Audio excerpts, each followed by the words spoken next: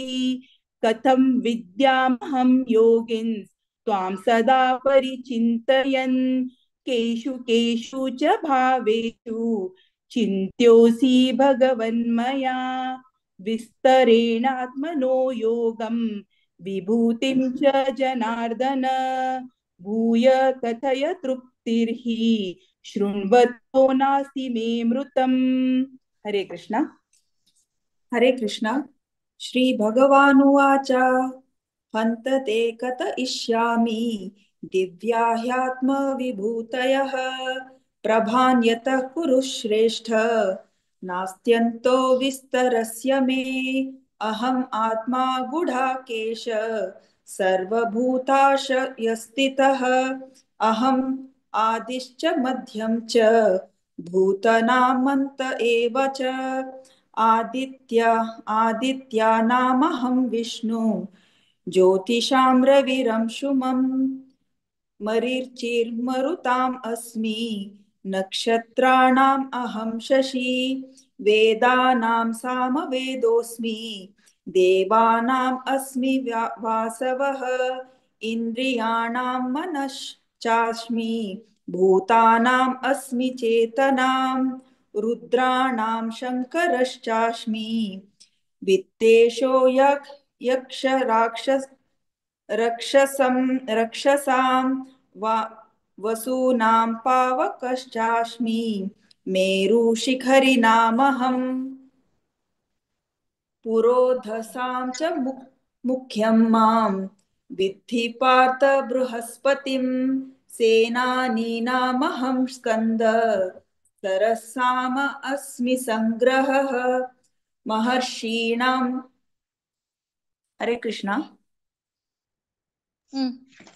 हरे कृष्णा महर्षीणां भृगुराहं गिरामसमयेकं क्षरं यज्ञां जपयज्ञोऽस्मि स्थावराणां हिमालयः अश्वतः सर्ववृक्षाणां देवर्षीणां च नारदः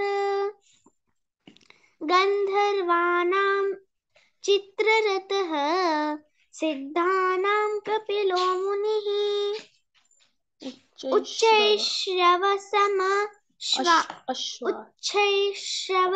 उच्चैश्रवसमश्वानां विधिमामं मृतोद्भवम् ऐरावतं गजेन्द्राणां नराणां च नराधिपम् आयुधानामहं वज्रं धेनूनामस्मि कामधुक् प्रजनाश्चास्मि कन्दर्पः सर्पानामस्मि वासुकिः अनन्तश्चास्मि नागानां वरुणो यादसामहं पित्रेणामरयमा चास्मि यमः संयमतामहं प्रह्लादश्चास्मि दैत्यानां कालः कलयतामहं मृगाणां च मृगेन्द्रोऽहं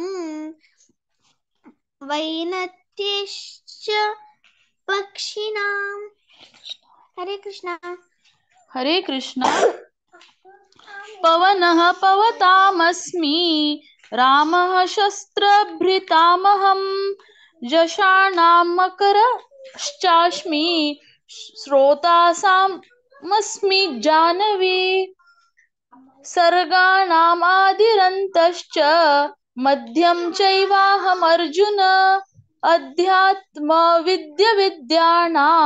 वादः प्रवदतामहम् अक्षराणां मकरोऽस्मि द्वन्द्वसामासिकस्य च अहमेवाक्षयकालो धाताहं विश्वतोमुखः मृत्यु सर्वहरश्चाहम् उद्भवाश्च भविष्यताम् कीर्तिः श्रीर्वाक् च नारीणां स्मृतिमेधा धृतिः क्षमा बृहत्साम तथा साम्नां गायत्री छन्दसामहं मासानां मार्गशिरोऽहं ऋतूनां कुसुमकरः द्यूतं छलयतामस्मि तेजस्विनामहं जयोऽस्मि व्यवसायोऽस्मि सत्वं सत्त्ववतामहं हरे कृष्णा हरे कृष्णा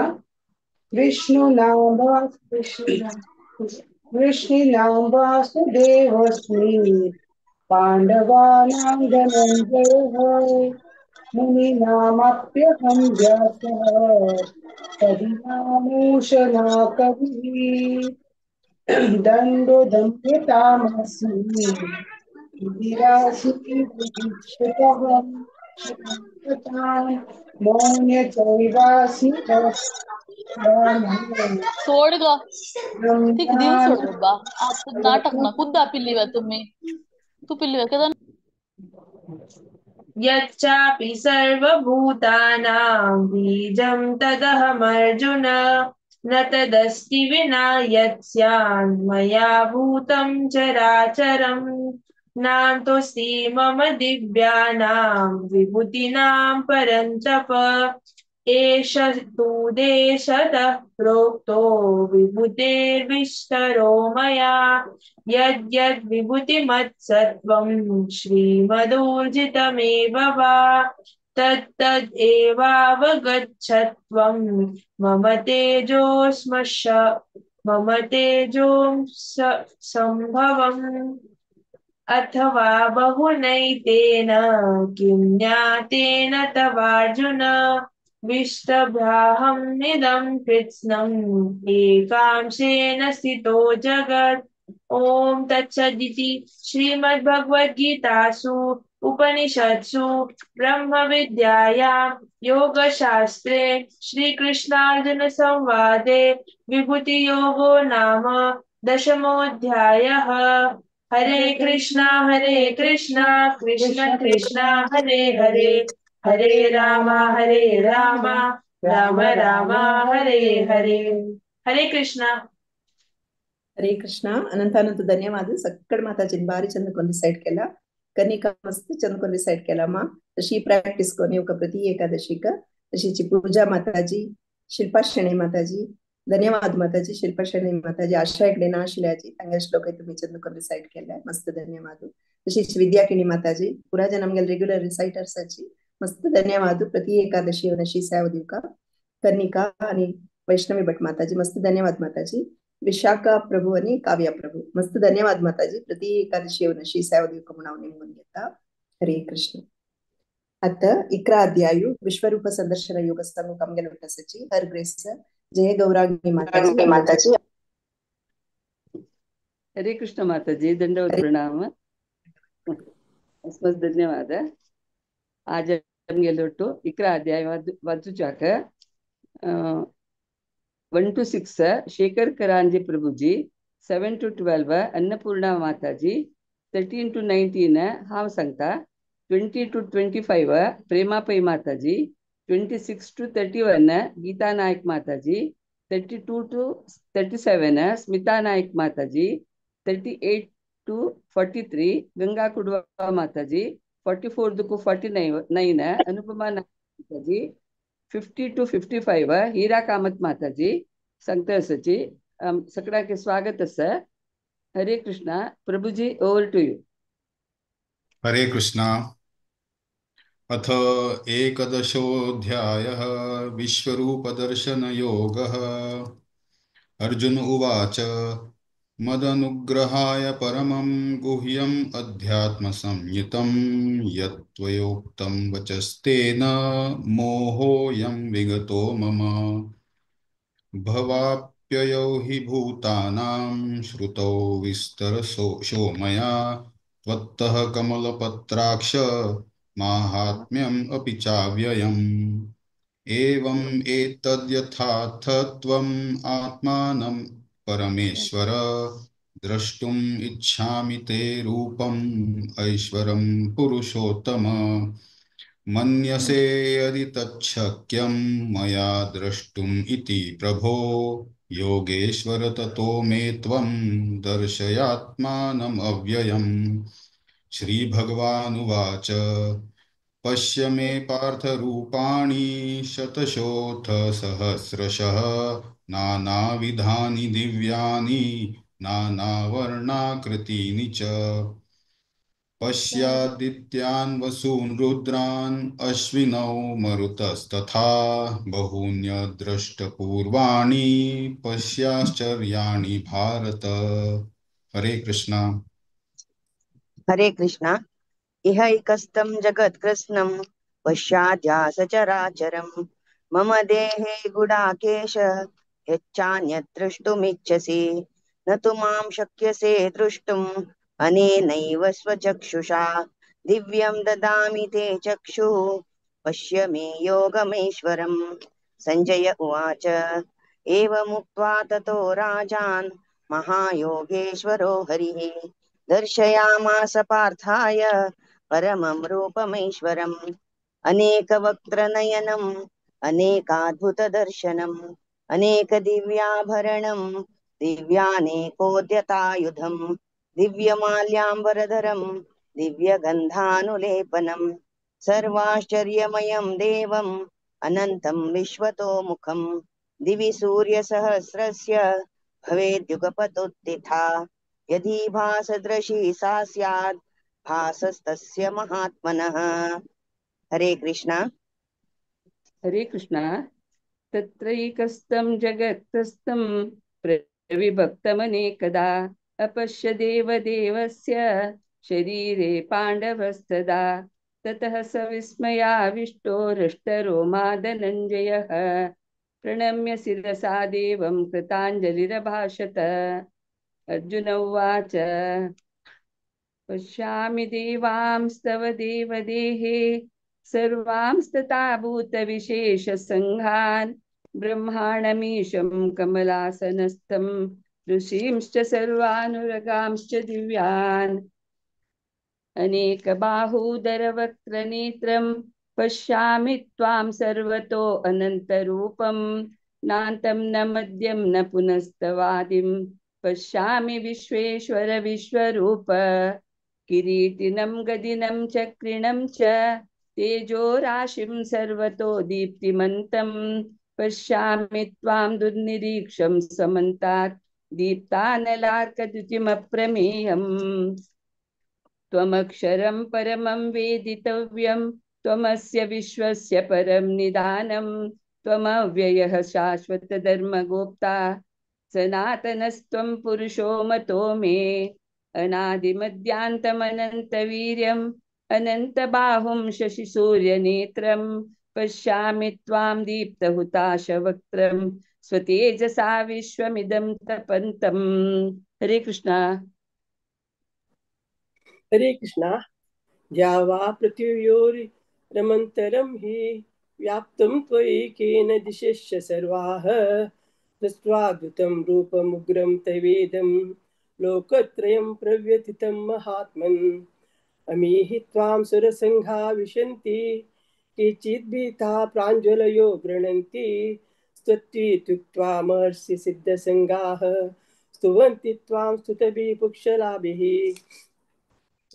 रुद्रादित्या वसो ये च साध्या विश्वेश्विनो मरुतोश्चपाश्च गन्धर्वयुक्ता सुरसिद्धसङ्घा वीक्षन्ते त्वां विस्मिताश्चैव सर्वे रूपं महत्ते बहुवक्त्रनेत्रं महाबाहो बहुबाहुरुपादं बहुदरं बहुदंष्ट्राकरालं दृष्ट्वा लोका प्रव्यथितास्तथाहम् नभस्पर्शं दीप्तमनेकवर्णं व्यात्याननं दीप्तविशालनेत्रं दृष्ट्वा हि त्वां प्रव्यथितान्तरात्मा गतिं न विन्दामि शमं च विष्णो दृष्ट्वा करालानि च ते मुखानि दृष्ट्वैव कालानलसन्निभानि दिशो न जाने न लभे च शर्मा प्रसीद देवेश जगन्निवास। हरे कृष्णा। हरे कृष्णा। अमी च त्वां धृतराष्ट्रस्य पुत्राः सर्वे सहैवावनिपालसङ्गैः विष्णु द्रोणः सूतपुत्रस्तथा सहास्मदीयैरपि योधमुक्तैः पत्राणि ते त्वरमाणा विशन्ति दष्ट्राकरालानि भयानकानि केचिद्विलग्ना दशान्तरेषु सदृश्यन्ते चूर्णितैरुत्तमाङ्गैः यथा नदीनां बहुमोह वेगाः समुद्रमेवाभिमुखा द्रवन्ति तथा तवामि नरलोकवीरा विशन्ति वक्त्रान् दिवि ज्वलन्ति यथा प्रदीप्तं ज्वलनं पतङ्गा विशन्ति नाशाय समृद्धवेगाः तथैव नाशाय वशन्ति लोकाः तवापि वक्त्राणि समृद्धवेगाः लीयसेग्रसमानः समन्तात् लोकान् समाग्रान् वदनै च लब्धिः तेजो विरापूर्य जगत्समुद्रं पाशस्तवोग्राः प्रतपन्ति विष्णु आख्याहि मे को भवानुग्ररूपो नमोऽस्तु ते देववर प्रसीद विज्ञातुमिच्छामि भवन्तमाद्यं न हि प्रजानामि तव प्रवृत्तिम्। हरे कृष्ण। हरे कृष्ण। श्री भगवानुवाच कालोऽस्मि लोकक्षयकृत् प्रवृद्धो लोकान् समाहर्तुम् इह प्रवृत्तः ऋतेऽपि त्वां न भविष्यन्ति सर्वे ये अवस्थिताः प्रत्यनीकेषु योधाः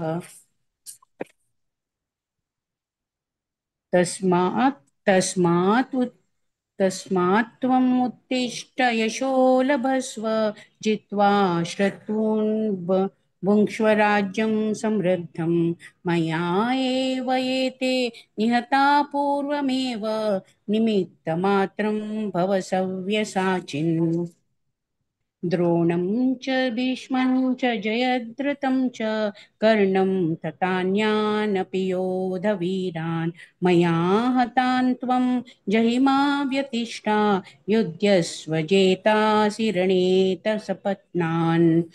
संजय उवाच एतत् श्रुत्वा वचनं केशवस्य कृताञ्जलिः वेपमानः किरीटी नमस्कृत्वा भूय एवाह कृष्णं सगद्गदं भीत प्रणम्य।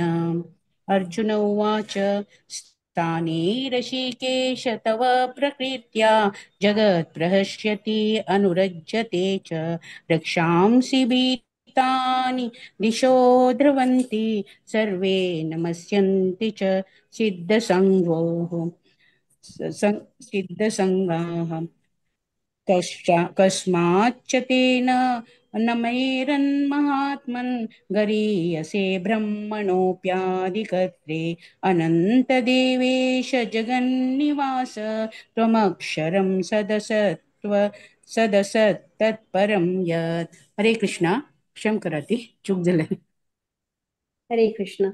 त्वमादिदेवः पुरुषः पुराणस्त्वमस्य विश्वस्य परन्निधानं वेदासि वेदैश्च परैश्च धाम त्वया ततं विश्वमनन्तरूप वायुर्यमोऽग्निर्वरुणः शशाङ्कः प्रजापतिस्त्वं प्रपितामहश्च नमो नमस्तेऽस्तु सहस्रकृत्वा पुनश्च भूयोऽपि नमो नमस्ते नमः पुरस्तादथ पृष्ठतस्ते नमोऽस्तु ते सर्वत एव सर्व अनन्तवीर्यामितविक्रमस्त्वं सर्वं समाप्नोषि ततोऽसि सर्वः सखेति मत्वा प्रसभं यदुक्तं हे कृष्ण हे यादव हे सखेति अजानता मयि मानन्तवेदं मया प्रमादात् प्रणयेन वापि यच्चावहासार्थमसत्कृतोऽसि विहारशय्या सनभोजनेषु एकोऽथवाप्यच्युत तत्समक्षं तत्क्षामये त्वामहमप्रमेयं पितासि लोकस्य चराचरस्य त्वमस्य पूज्यश्च गुरुर्गरीयान् न त्वत्समोऽस्त्ययदि न कुतोऽन्यो लोकत्रयेऽप्यप्रतिमप्रभाव। हरे कृष्ण। तस्मा प्रणम्य प्रणिधाय कायं प्रसादे त्वाममीशमीड्यं पितेव पुत्रस्य सखेव सख्युः प्रियः प्रियाय रसिदेव सोढुम् अद्रष्टपूरं रसितोऽस्मि दृष्ट्वा भयेन च प्रव्यथितं मनो मे तदेव मे दर्शय देवरूपं प्रसीद देवेश जगन्निवास किरीटिनं गदिनं चक्रहस्तम् इच्छामि त्वा द्रष्टुमहं तथैव तेनेव रूपेण चतुर्भुजेन सहस्रभावो भव विश्वमूर्ते। श्रीभगवानुवाच मया प्रसन्नेन तवार्जुनेदं रूपं परं दर्शितमात्मयोगात् तेजोमयं विश्वमनन्तमाद्यं यन्मे त्वदन्येन न दृष्टपूर्वं न वेदयज्ञादयनेन दानेः न चाक्रियाभिनतो तपोभिरुग्रेः एवं रूपः शक्य अहं लोके द्रष्टुं त्वदन्येन कुरु प्रवीर मा ते व्यथा मा च मूढभावो दृष्ट्वा रूपं घोरमिदृग्ममेधं यपेथ विप्रीतमना पुनः त्वं तदेव मे रूपमिदं प्रपश्य। हरे कृष्ण।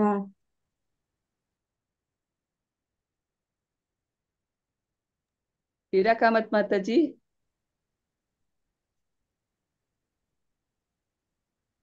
माता जी नाच वे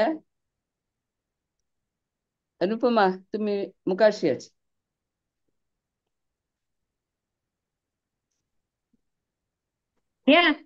ಐವತ್ತೆರಡು ಮಕ್ಕ ಶ್ರೀ ಭಗವಾನ್ ವಾಚ नहीं 50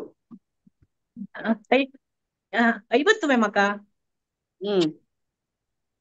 हे मका श्री भगवान उवाच सुदर्शमिदं रूपं ते लास्ट चारी ना माताजी तुमका 50 दुकून 55 तुम्ही 50 दुकून सांगायची 53 सांगावे 50 50 संजय उवाच इत्युर्जनं वासुदेवस्ततोक्त्वा स्वकं रूपदर्शयामास भूयः आश्वासयामास च भीतमेनं भूत्वा पुनः सौम्यवपुर्मः महात्मा।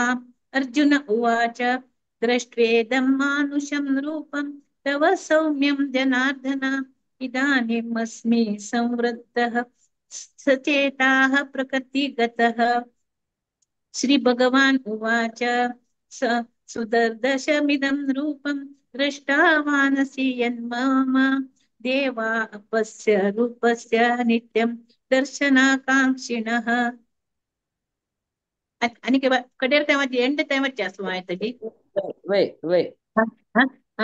नाहं वेदैः तपसा नादानेन चेच्छया शक्य एवं विदो द्रष्टुं दृष्टवानसि मां यथा भक्त्या त्वनन्या शक्यः अहमेवं विदोऽर्जुन ज्ञातुं द्रष्टुं च तत्त्वेन प्रवेष्टं च परन्तप मत्कर्म कृत् मत्परमो मद्भक्तसङ्गवर्जितः निर्वैरः सर्वभूतेषु यः स मामेति पाण्डव। ओम तस्य इति श्रीमद्भगवद्गीतासु उपनिषत्सु ब्रह्मविद्यायां योगशास्त्रे श्रीकृष्णार्जुन संवादे विश्वरूपदर्शनयोगो नाम 11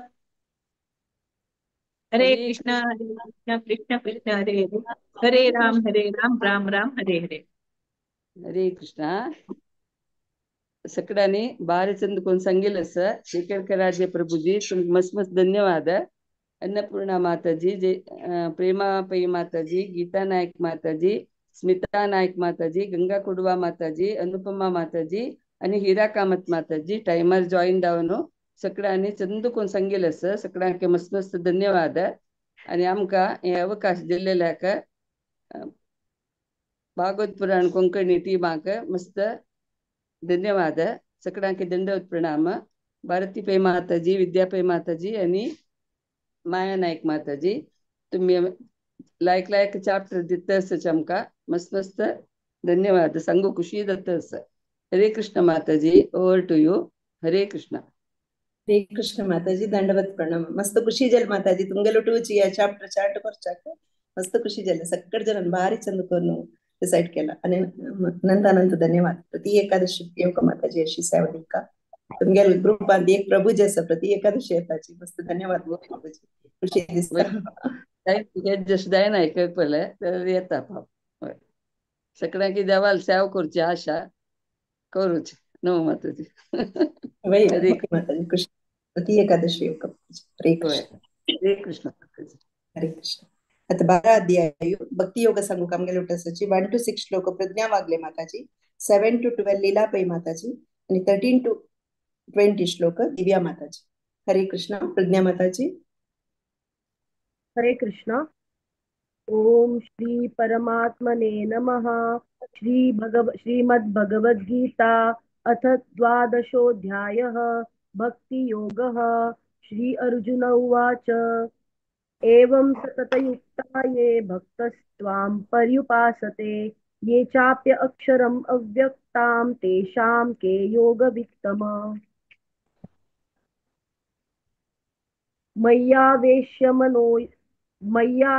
मनो ये मां नित्या युक्ता उपासते श्रद्धया परयोपेतास्ते मे युक्ततमा मता. ये त्वक्षरम् अनिर्देश्यम् अव्यक्तं पर्युपासते सर्वत्र गमचिन्त्यं च कूटस्थम् अचलं ध्रुवम्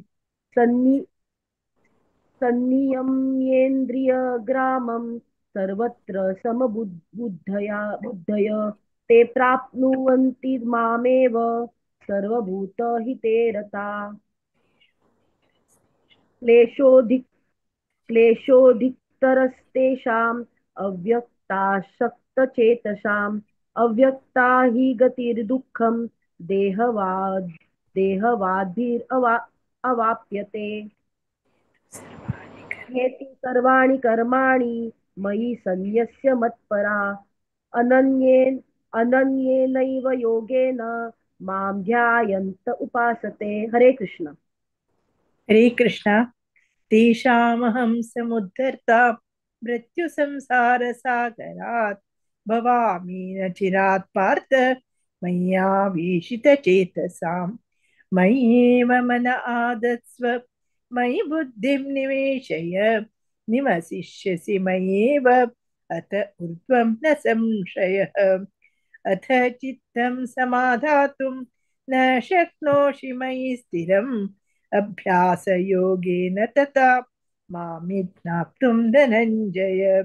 अभ्यासेऽप्यसमर्थोऽसि मत्कर्म परमो भव मदर्थमपि कर्माणि कुर्वन् सिद्धिमवाप्स्यसि. अथैतमप्यशक्तोऽसि कर्तुं मद्योगमाश्रितः सर्वकर्मफलत्यागं ततः कुरु यतात्मवान्. श्रेयो हि ज्ञानमभ्यासात् ज्ञानात् ध्यानं विशिष्यते ध्यानात् कर्मफलत्याग त्यागात् शान्तिरनन्तरम्. हरे कृष्ण. अद्वेष्टा सर्वभूतानां मैत्रः करुण एव च निर्ममो निरङ्कारः समदुःखसुखक्षमी सन्तुष्टः सततं योगी यतात्मा दृढनिश्चयः मय्यर्पितमनो बुद्धिः यो मद्भक्तः स मे प्रियः. यस्मानो द्विजते लोकः लोकानो द्विजते च यः हर्षामर्षभयोद्वेगैः मुक्तो यः स मे प्रियः. अनपेक्षः सुतिर्दक्ष उदासीनो गतव्यतः सर्वारंभ परित्यागी यो मद्भक्तः स मे प्रियः. यो न रश्यति न द्वेष्टि न शोचति न काङ्क्षति शुभाशुभ शुभ परित्यागी भक्तिमान् यः स मे प्रियः. समः शत्रौ च मित्रे च तथा मानापमानयोः शीतोष्ण सुखदुःखेषु समः सङ्गविवर्जितः. तुल्यनिन्दास्तुतिर्मौनी सन्तुष्टो येन केनचित् अनिकेत स्थिरमतिः भक्तिमान् मे प्रियो नरः. ये तु धर्म्यामृतमिदं यथोक्तं पर्युपासते श्रद्धाना मत्परमा भक्तास्तेतीव मे प्रियः. ओम तत्सदिति श्रीमद्भगवद्गीतासु उपनिषत्सु ब्रह्मविद्यायां योगशास्त्रे श्रीकृष्णार्जुन संवादे भक्तियोगो नाम द्वादशोऽध्यायः.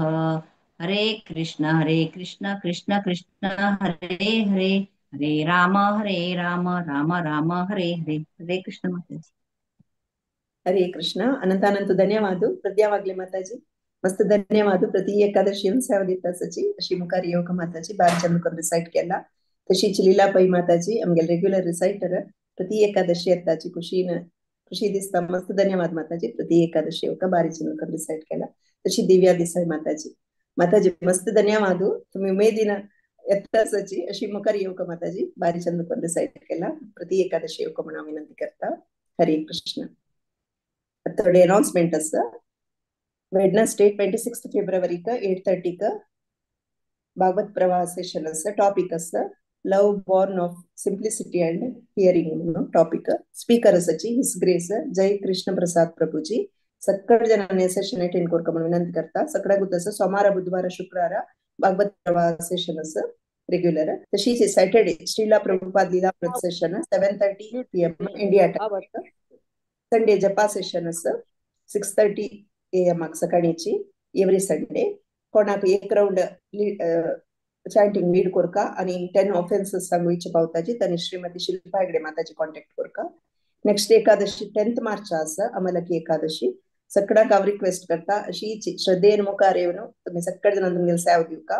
1 to 6 चॅप्टर सांगू इच्छा पाविले श्रीमती माया नायक माताची कॉन्टॅक्ट करयता. तशी 7 to 12 हर ग्रेस विनोदावाणी माताजी आमगेले विद्यापई माताची कॉन्टॅक्ट करयता. 13 to 18 चॅप्टर्स म्हाका कॉन्टॅक्ट करयत तुम्ही सांगू इच्छा पाविले. तशीच हरे कृष्ण महामंत्र प्रति सेशनाचे पुढे 5 मिनिट असं. रागान चंद करून श्रद्धेन भक्तीन हरे कृष्ण महामंत्र सांगचे. कोणाक सांगू इच्छा असं त्यांनी हर ग्रेस जय गौरांगी माताजी आमगे जयंती नायक माताजी तुम्ही कॉन्टॅक्ट करका. तशीच भागवत पुराण कोंकणी आणि मॅरेज ब्युरो स्टार्ट केलेलं असं. हाजे ಬಗ್ಗೆ डिटेल तुमका जावका जाल्यार तुम्ही ब्रजगोपी माताजी जवाहर ग्रेस भाऊ माताची कॉन्टॅक्ट करयता. 6th मार्चाक वैष्णव भजन संध्या असं. गौरांग महाप्रभू स्पेशल पुरे स्लॉट फिल झाला. सगळे जण सेशन अटेंड करून कीर्तन ऐकूच्याक येवका म्हणून विनंती करता. हरे कृष्ण. ओव्हर टू यू माया नायक माताजी. हरे कृष्णा. धन्यवाद भारती माताजी. सगळ्यांनी चंदकने दर्शन केलेलं असं. आता मी 13th चॅप्टर मुखार सुनोच्या क्षेत्र क्षेत्रज्ञ विभाग योगा पंचायत असची रश्मी भट आणि हांगे टीम.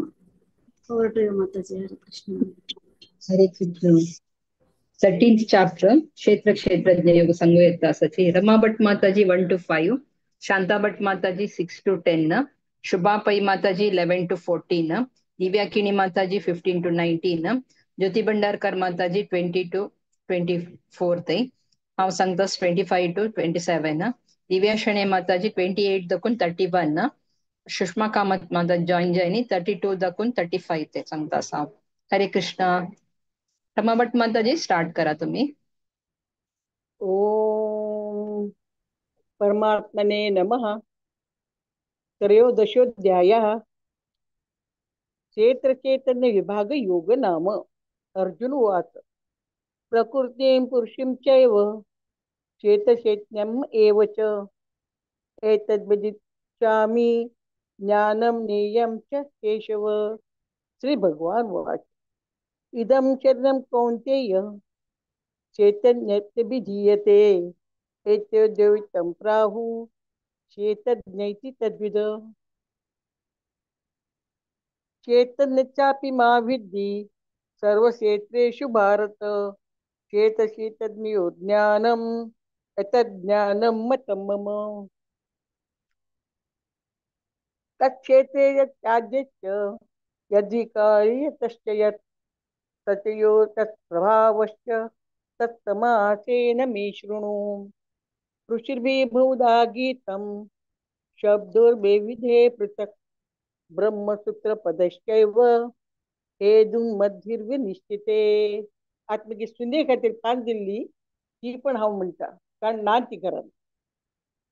महाभूतान अहंकारो बुद्धिर्व्यक्तमेव च इंद्रियाणि दशकं च पंचेंद्रिय गोचरा. इच्छा द्वेष सुखम दुःखम संगा संचयतना धृती एतच्चेते समासेन सविकारुदावृतम्. अनादित्वं दम्भित्वं अहिंसा शांति राज्यवम आचारोपासनं शौचं स्थैर्यम् आत्मविनिग्रह इंद्रियार्थेषु वैराग्यं मनहंकार एव च जन्म मृत्यु जरा व्याधि दुःख दोषानुदर्शनम् असक्त निरिस्वग्नं मृत्युद्वारगृहादिषु नित्यं च समचित्तत्वं मिष्टानिष्टोपपत्तिषु। हरे कृष्ण। मयि चानन्ययोगेन भक्तिरव्यभिचारिणी विविक्तदेशसेवित्वम् हरतिर्जन संसदि आध्यात्मज्ञाननित्यत्वं तत्त्वज्ञानार्थदर्शनम् एतज्ज्ञानमिति प्रोक्तम् अज्ञानं यदतोऽन्यथा ज्ञेयं यत्तत् प्रवक्ष्यामि यज्ञात्वामृतमश्नुते अनादिमत्परं ब्रह्म न सत्तन्नासदुच्यते सर्वतः पाणिपादं तत् सर्वतोक्षिशिरोमुखं सर्वतः श्रुतिमल्लोके सर्वमावृत्य तिष्ठति। हरे कृष्ण। सर्वेन्द्रियगुणाभासं सर्वेन्द्रियविवर्जितम् असक्तं सर्वभ्रश्चैव निर्गुणं गुणभोक्तृ च बहिरन्तश्च भूतानाम् अचरं चरमेव च सूक्ष्मत्वात् तत्त्वविज्ञेयं दूरस्थं चान्तिके च तत् अविभक्तं च भूतेषु विभक्तमिव च स्थितं भूतभर्तृ च तज्ज्ञेयं ग्रसिष्णु प्रभविष्णु च ज्योतिषामपि तज्ज्योति तमसः परमुच्यते ज्ञानं ज्ञेयं ज्ञानगम्यं हृदि सर्वस्य विष्ठितम् इति क्षेत्रं तथा ज्ञानं ज्ञेयं चोक्तं समासतः मद्भक्त एतद्विज्ञाय मद्भावायोपपद्यते। हरे हरे कृष्ण। कृष्ण। हरे कृष्ण। प्रकृतिं पुरुषं चैव विद्यानादि उभावपि विकारांश्च गुणांश्चैव विद्धि प्रकृतिसम्भवान् कार्यकारणकर्तृत्वे हेतुप्रकृतिरुच्यते पुरुष सुखदुःखानां भोक्तृत्वे हेतुरुच्यते पुरुष प्रकृतिस्थो हि भुङ्क्ते प्रकृतिजान् गुणान् कारणं गुणसङ्गोऽस्य सदसद्यो निजन्मसु उपद्रष्टानुमन्ता च भर्ता भोक्ता महेश्वरः परमात्मेति चाप्युक्तो देहेऽस्मिन् पुरुषः परः य एवं वेत्ति पुरुषं प्रकृतिं च गुणैः सह सर्वथा वर्तमानोऽपि न स भूयोऽभिजायते। हरे कृष्ण। हरे कृष्ण।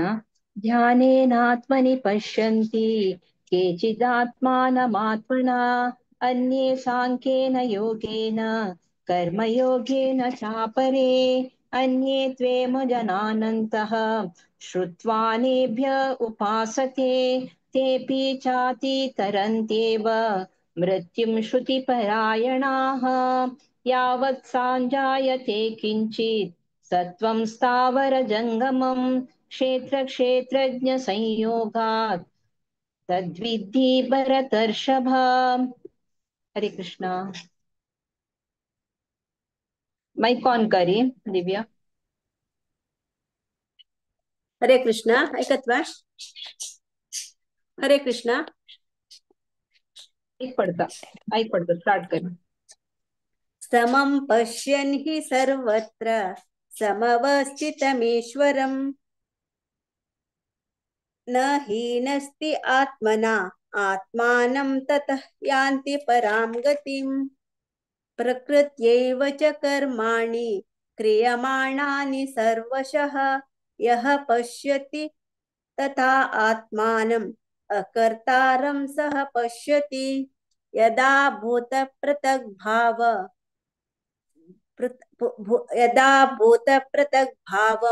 एकस्तम् अनुपश्यति ततः एव च विस्तारं ब्रह्म सम्पद्यते तदा अनादित्वात् निर्गुणत्वात् परमात्मा अयम् अव्ययः शरीरस्थः अपि कौन्तेय न करोति न लिप्यते। हरे कृष्णा।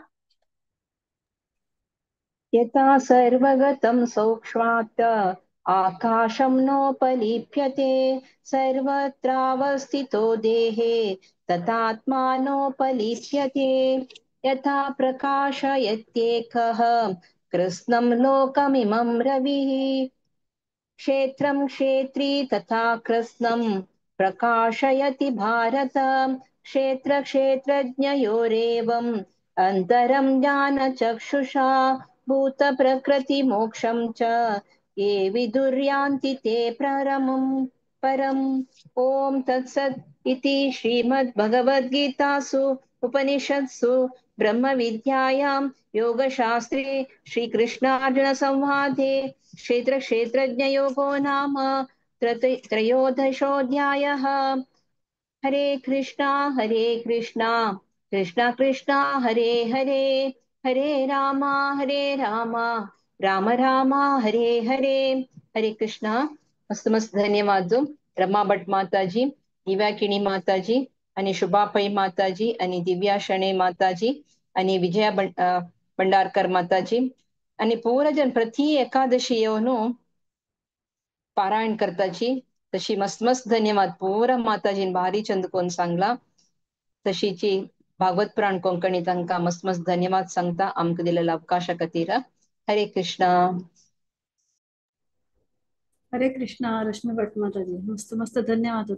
टीम भारी लायक असं ओपनिंग सिंगर रिसायटिंग भारी लायक खुशी जाता त्यांनी स्टार्ट करताना सगळ्यांक आयले मस्त मस्त धन्यवाद माताजी. अशी तुम्ही सेवा केल्या देऊ का म्हणून रिक्वेस्ट करता.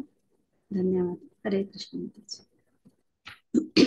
आता मुखारचे 14 अध्याय गुणत्रय विभाग योग म्हणच्या तसची राजेश रामकृष्ण प्रभू आणि अंगेल टीम उलटो प्रभूजी. हरे कृष्ण.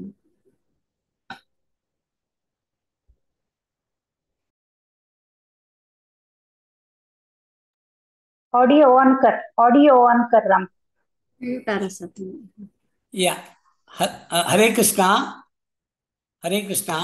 हांव आमगेले पयल्या 14 अध्याय गुणत्रय विभाग योग सांगचे येते आसाची आमगेले टिमा स्टार्टिंग आका तेजस श्लोका नंबर 1 तशी श्रेयस एंड राधिका शानबाग श्लोका नंबर 2 to 5 तशी लोकेश एंड वृद्धी माताजी त्यांनी 6 ते 9 तशी जयेश प्रभुजी आणि जागृती माताजी 10 ते 13 तशी व्यंकटेश प्रभुजी आणि शैला माताजी 14 ते 18 वरी सांगताची तशी ममता माताजी 19 आणि 20 तशी हांव तशी चंद्रिका आणि चरण रचना आणि 21 ते 27 तांकां सांगताची.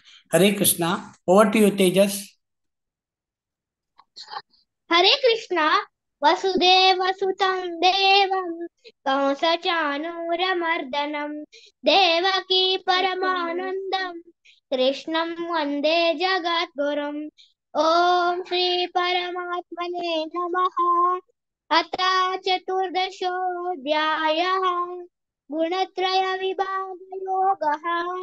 श्री भगवानुवाच परं भूय प्रवक्ष्यामि ज्ञानानज्ञानमुत्तमम् यज्ञात्वा मुनयः सर्वे परां सिद्धिमितो गताः. इदं ज्ञानमुपाश्रित्य मम साधर्म्यमागताः सर्गेऽपि नोपजायन्ते प्रलये न व्यसन्ति च. हरे कृष्ण. हरे कृष्णा. मम यो निर्महद् ब्रह्म तस्मिन् गर्भं ददाम्यहम् सम्भव सर्वभूतानां ततो भवति भारत. सर्वयोनिषु कौन्तेय मूर्तया सम्भवन्ति तासां ब्रह्म महद्योनिरहं बीजप्रदः पिता. हरे कृष्णा.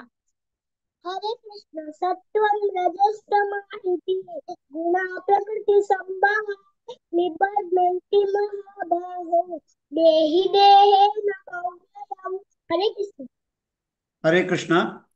तत्र सत्त्वं निर्मलत्वात् प्रकाशकमनामयम् सुखसंज्ञेन बध्नाति ज्ञानसंज्ञेन च नघ रजो रागात्मकं विद्धि तृष्णासङ्गसमुद्भवम् तन्निबध्नाति कौन्तेय कर्मसंज्ञेन देहिनम्। हरे कृष्ण। हरे कृष्णा। तमस्त्वज्ञानजं विद्धि मोहनं सर्वदेहिनां प्रमादालस्य निद्राभि स्तन्निबध्नाति भारत सत्वं सुखे संजयति रजः कर्मणि भारत ज्ञानमावृत्य तु तमः प्रमादे संजयत्युत। हरे कृष्णा। हरे कृष्णा।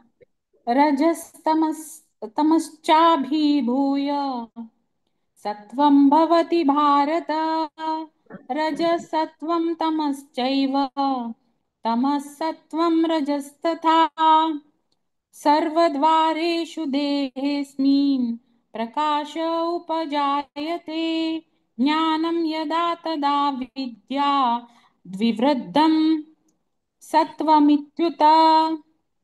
हरे कृष्णा।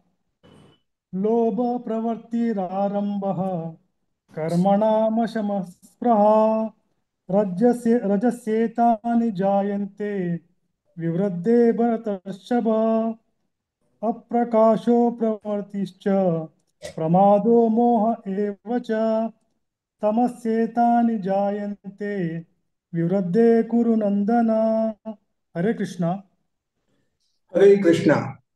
यदा सत्त्वे प्रवृद्धे तु प्रलयं याति देहभृत् तदोत्तमविदां लोकान् अमलान् प्रतिपद्यते रजसि प्रलयं गत्वा कर्मसङ्गीषु जायते तथा प्रलीनतमसि मूढयोनिषु जायते कर्मणः सुकृतस्याहुः सात्विकं निर्मलं फलं रजसस्तु फलं दुःखम् अज्ञानं तमसः फलं सत्त्वा संजायते ज्ञानं रजसो लोभ एव च प्रमादमोहौ तमसो भवतो ज्ञानमेव च ऊर्ध्वं गच्छन्ति सत्त्वस्था मध्ये तिष्ठन्ति राजसाः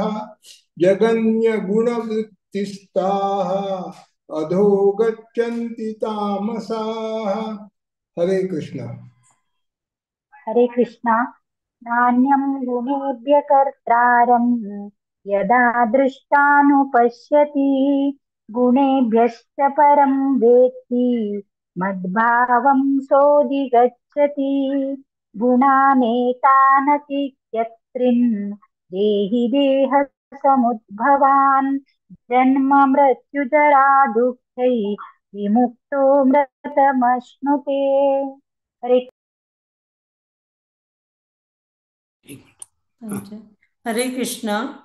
अर्जुन उवाच कैलिङ्गैस्त्रीन् गुणानेतानतीतो भवति प्रभो किमाचारः कथं चैतां स्त्रीन् गुणानतिवर्तते। श्रीभगवानुवाच प्रकाशं च प्रवृत्तिं च मोहमेव च पाण्डव न द्वेष्टि सम्प्रवृत्तानि न निवृत्तानि काङ्क्षति उदासीनवदासीनो गुणैर्यो न विचाल्यते गुणा वर्तन्त इत्येव योऽवतिष्ठति नेङ्गते। हरे कृष्णा। हरे कृष्णा।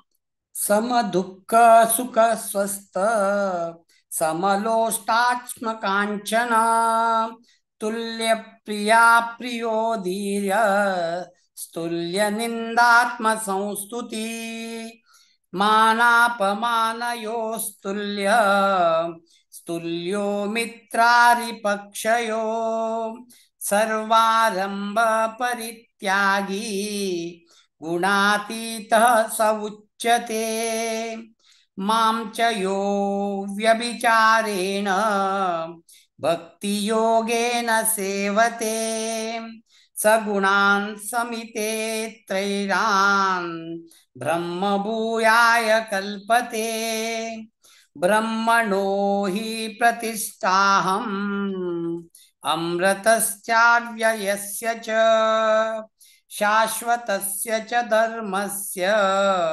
सुखस्यैकान्तिकस्य च ओम श्रीमद्भगवद्गीतास्तु उपनिषत्सु ब्रह्म विद्यायां योगशास्त्रे श्रीकृष्णार्जुन संवादे गुणत्रय विभाग योगो नाम चतुर्दशोऽध्याय। हरे कृष्णा कृष्ण कृष्णा हरे हरे हरे राम राम राम हरे हरे कृष्णा कृष्ण कृष्ण हरे हरे हरे राम राम राम हरे हरे। हरे कृष्णा आमका आजी हे चतुर्थ अध्याय आणि तशीची हाजी पहिले तिसरे अध्याय आमगेले टिमाक दिल्ले श्री भागवत पुराण कोंकणी टिमाच्या लीडर्स भारती पै माताजी विद्या पै माताजी तशी माया नायक माताजी सर्वांक आमगेले सगळं तिघ लोकांक आमगेले अनंत धन्यवाद। तसे सर्वांक देव बरे करून मागता। तसे आयचीच तो आमगेले पठण केल्ले भक्त तेजस भक्त श्रेयस तशी राधिका माताजी लोकेश प्रभुजी वृद्धि माताजी जयेश प्रभुजी जागृती माताजी वेंकटेश प्रभुजी शैला माताजी तशी ममता माताजी तशी चंद्रिका आणि हांव आमी आज पठण केले आसा। आमी पठण करतना कसरी आमगे चूक जाल्ली आसल्यार आमकां क्षम करता। ती सर्वांक देव बरे करून देवाले मागता। तसे अनंत धन्यवाद। हरे कृष्णा ओट यू माया माताजी। हरे कृष्णा मस्त मस्त धन्यवाद रामकृष्ण प्रभुजी। तुमगे टीम आता एकदम एक्सपर्ट झालं। लायक कोण एक चंद कोण एक लायक म्हणताची स्पीड आहे मस्त वाढला। मस्त मस्त धन्यवाद माताजी प्रभुजी। अशी तुम्ही केन्ना सपोर्ट करता म्हणून रिक्वेस्ट करता। हरे कृष्ण हरी बोल। हरे कृष्णा दंडवत प्रणाम। हरे कृष्ण। आता 15 अध्याय पुरुषोत्तम योग पंचायतची राजेश महाले आणि तांगेल टीम। ओवर टू यू प्रभुजी। हरे कृष्ण। हरे कृष्णा। ओम नमो भगवते वासुदेवाय। आयचे आमगेले 15वा अध्याय पुरुषोत्तम योग हे जे पठणाचे गीता यज्ञाक आज भाग वैश्य तसे साईराम जी 1 to 5 6 to 10 से स्वाति जी 11 to 15 हाव सांगता नंतर 16 to 20 Deepa ji. Over to Sairam.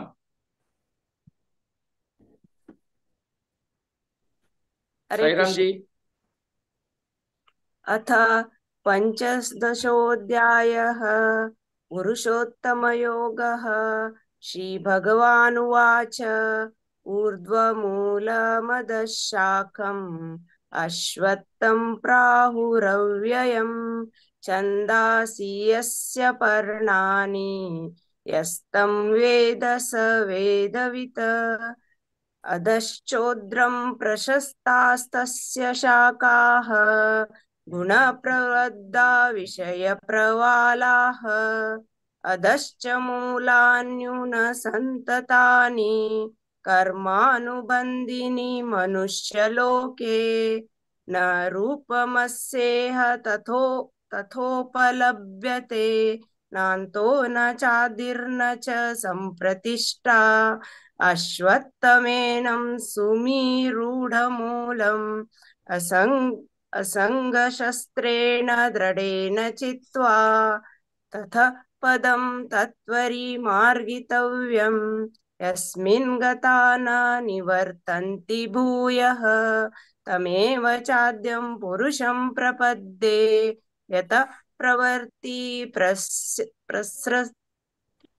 प्रशस्ता पुराणे निर्मानमोहाजितसङ्गदोषाः आध्यात्मनित्यविनिवृत्तकामाः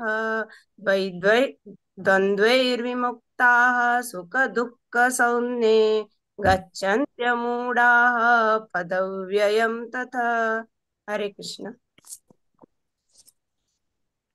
हरे कृष्ण। न तद्भासयते सूर्यः न शशाङ्को न पावकः यद्गत्वा न निवर्तन्ते तद्धाम परमं मम ममैवांशो जीवलोके जीवभूत सनातनः मनः षष्ठानीन्द्रियाणि प्रकृतिस्था कर्षति शरीरं यदवाप्नोति यच्चाप्युत्कर्मतीश्वरः गृहीत्वेतानि संयाति वायुर्गन्धानि वांशयात् श्रोत्रं चक्षुस्पर्शनं च रसनं घ्राणमेव च अधिष्ठाय मनुश्चायं विषयानुपसेवते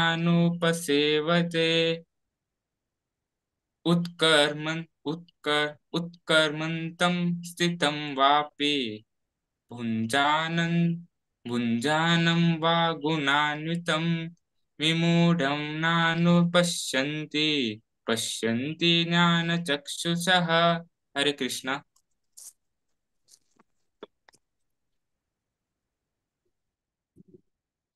दीपा जी। हरे यतन्तो योगिनश्चैनं पश्यन्त्यात्मन्यवस्थितं यतन्तो प्रकृतात्मानः नैनं पश्यः यदादित्यगतं तेजः जगद्भासयतेऽखिलं यच्चन्द्रमसि यच्चाग्नौ तत्तेजो विद्धि मामकम् गामाविश्य च भूतानि धारयाम्यहमोजसा पुष्णामि चौषधिः सर्वाः सोमो भूत्वा रसात्मकः अहं वैश्वानरो भूत्वा प्राणिनां देहमाश्रितः प्राणापानसमायुक्तः पचाम्यन्नं चतुर्विधम्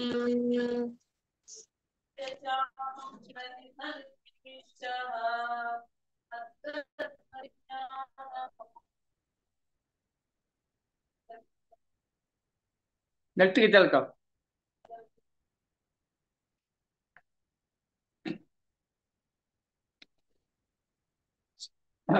सर्वस्य चाहं हृदि संविष्टः मत्तसपतिर्ज्ञानमपोहनं च वेदैश्च सर्वैरहमेव वेद्यः वेदान्तकृद्वेदविदेव चाहं गामिमौ पुरुषो लोके रक्षाक्षर एव च क्षर सर्वाणि भूतानि कूटस्थोऽक्षर उच्यते उत्तम पुरुषस्त्वन्यः परमात्मेत्युदारतः यो लोकत्रयामाविश्य विवर्त्य वय ईश्वरः यस्मात् कर्मतीतोऽहम् अक्षरादपि चोत्तमः अतोऽस्मि लोके वेदे च प्रतितः पुरुषोत्तमः यो मामेव सम्मूढः जानाति पुरुषोत्तमम्